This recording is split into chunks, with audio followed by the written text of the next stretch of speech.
Bir ildən sonra Aynurəni gördüm.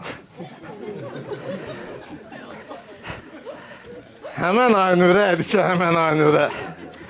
Həyətsiz özdə elə bir mənim aşığıma günü-gündən gözəlləşib.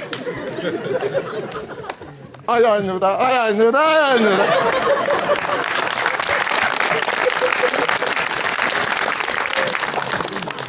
Məni ne qoydun bu könlünün ucbatına, ay Aynurə? Baxışdı, baxışlarda mənə dedi ki, itirdim məni. Heyf o Aynurədə, heyf o Aynurə, həqqi. Heç də deyəmədi, belə baxdıq Ağşəhərdə bir-birimizə, belə baxdıq, sevgi dolu baxdıq bir-birimizə. Heç də deyəmədik. O deyirlər, ürəkdə bir dənə sevgi olar, boş söhbətdir. Ürək bir sevgi üçündür, qurban olduğum işarə verib də, ürəkdə 4 dənə klapan var.